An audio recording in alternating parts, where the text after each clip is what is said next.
एमिति केबे बनै देखिछन्ति कि सजना सागर कखारु जह्नी किंबा भेंडी भी पकई पारिबे तार टेस्ट जम्मा भूली पारिबेनी। आसंतु से रेसिपीटा तैयारी करिबा।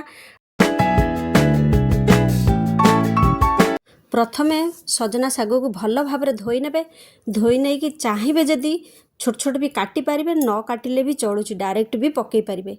एठी कखारु को छोट छोट काटी नेबे, ता सहित जह्नी भी काटी नेबे। चाहिए जदि भेंडी भी पकई पारिबे। भेंडी मो पाखरे नथिला, सेथिमाई जहा थिला मु सेथिरे पकई नेची।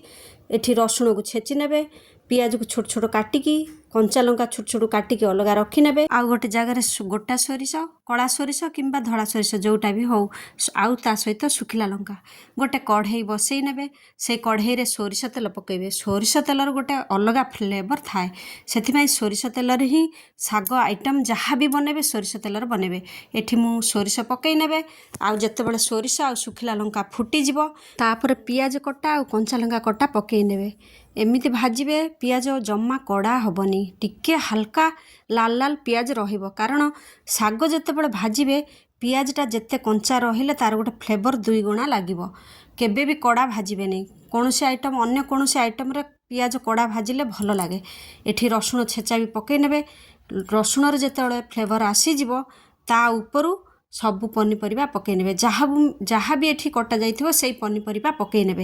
एठी कखारु पकईबार कारण होची सजना साग टिके कड़ा थाए, ता फ्लेवर को दुई गुणा बढ़ाइबार टिके मिठा अंश रहिले भल लागे। सेथिपाई कखारु जह्नी भेंडी जहाँ भी पकई पारिबे तार फ्लेवर दुई गुणा आसी जिवो। टेस्ट अनुसार लुण पकईबे। सागर लुण अधिक केबे पकईबेनी, टिके कम हेले चलिबो, किंतु अधिक पकईले तार फ्लेवर खराब हो जाए। कारण सागरे लुण कम ही खाई थाए।